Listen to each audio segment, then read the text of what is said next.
Distinguished heads of government, young thought leaders, ladies and gentlemen, 大家好. It's an honor and privilege to speak to you today at the World Development Forum, as you've dealt with. Too often, the notion of being a young person in today's world is associated with the multitude of issues that we have inherited. Devastating wars, a catastrophic climate crisis, and inequality due to race, gender, or religion. It's natural to feel overwhelmed by the magnitude of circumstance that we find ourselves in, and to grow cynical in the face of our apparent insignificance. After all, we're only young. What could we possibly do? My response to this quandary is simple. We must recognize our youth not as a hindrance, but as a strength. Today, with the resources we have at our disposal, being young no longer means being naive.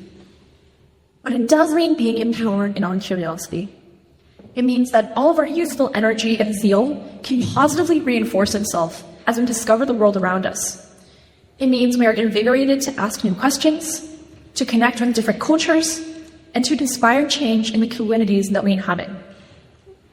This is why I've always been an outspoken advocate for education and remained in full-time school. Now, I balance classes at Stanford with being part of a sorority, founding a basketball team, and a book club, and taking part in other student lit groups.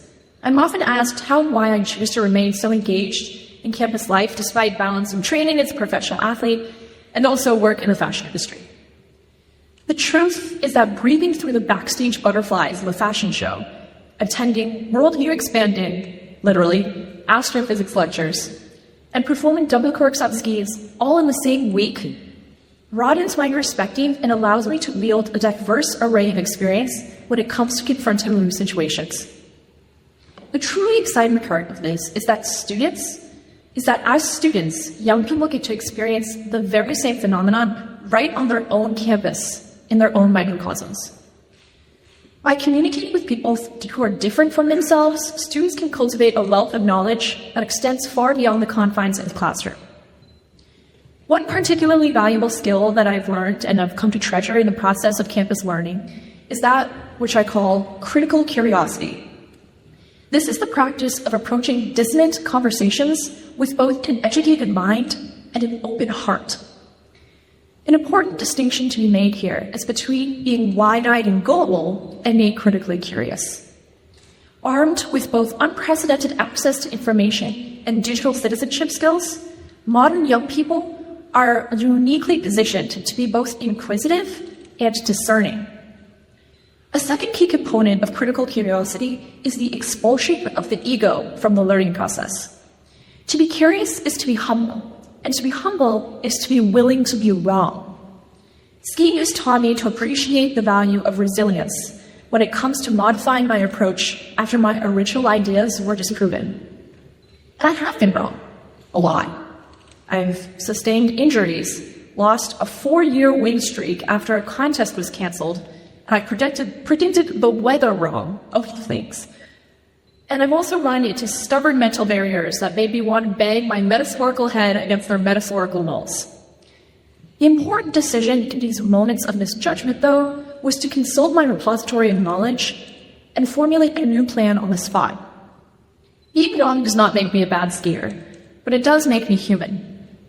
I believe that school gave me the toolbox to learn more effectively, while training taught me how to continue that learning in the broader scope of my life and in the world beyond it, even if I fail the first, second, or the third time. Combining these skills has allowed me to ask hard questions with a true willingness to learn, rather than sheltering behind what is familiar to me. In short, being a young person balancing school with sport encouraged me to be critically curious, and that allowed me to be a student of the world. Critical curiosity is especially salient in the context of modern misinformation. Closed-mindedness is corrosive. It degrades the fabrics of domestic, social, economic, and political spheres, breaks down international dialogue and exchange, and is ultimately harmful for global development.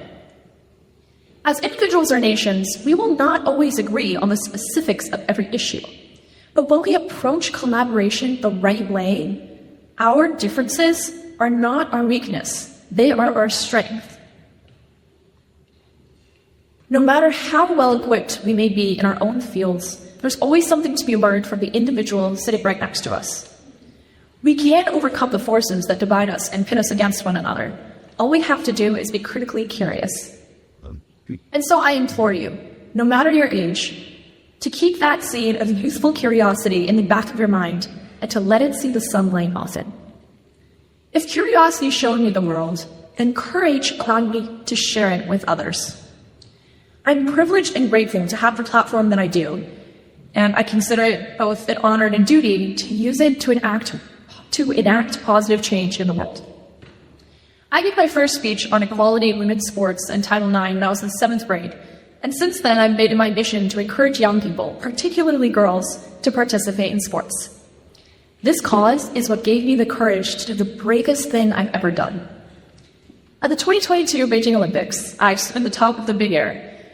On my last run in the finals, I'd already completed my 2 best tricks in the 2 runs prior, and I'm sitting in 3rd place, which was a respectable position for my first event at my first Olympics at the age of 18. But I had something else in mind. I wanted to try an unnatural double cork 1620. Now, this is a trick that no woman before me, myself included, had ever even attempted during training. It was 50% more rotation than the hardest trick that I could do, and to boot, it was in a natural direction, which is kind of like writing with your left hand. I had one chance to land the 2 flips and 4.5 spins with the pressure of millions and millions of people watching on my shoulders. So I did the normal thing and I called my mom. She asked what I was going to do. I told her, and she told me not to do it. She said that it was too dangerous, that I had 2 ornaments after Big Air, one of which I was the favorite to win, and so all in all, the decision was far too risky. I knew this, of course, but I also knew the power that I felt in that moment as a young woman in a male-dominated sport. I had the opportunity to send a profound message to all the little girls watching at home. I have maintained that the confidence, creativity, and passion that sports endow in young athletes empower them to step outside their comfort zones, to break their boundaries and become pioneers in their own right. But sometimes it just takes a tiny external impetus for someone to close the gap between theory and practice. This is where representation comes in. I knew that in that moment, it was my turn to practice what I preached and to demonstrate that I was a young woman just like them, and that if I can be unafraid to try, then they could too. The most important decision is the one to believe in yourself, to choose to believe that things are only possible until they're done, and that there is no one better than you to step up to the challenge. What followed was the most intense flow state of my life, culminating in my 2 feet on the ground and the realization that my life would never be the same. Now, over 346 million people in China have started snow sports, and I feel more proud and more confident using my voice as a force for good every day. A curious and empowered young person who has both the skills and the vision to share a message is a formidable force, and I'd encourage all who do to speak proudly. We do not have to wait until we are older to change the world. We can do it right now, aided by the qualities that are native and familiar to us. As I've illustrated, meaningful impact is not limited to words. We can achieve cultural communication and connection through various other human avenues, such as sports, art, music, food, or fashion. World development means uplifting others, and so to the young leaders in this room, I hope that you will join me doing our part to make the world a better place in our own way. 我们一起加油，非常感谢，谢谢大家。Join our global community of English learners, absolutely free.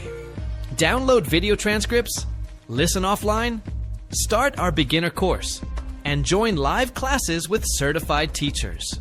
Access over 1,000 resources to improve your English faster. Everything's in one place, community.englishspeeches.ca. Let's speak English together.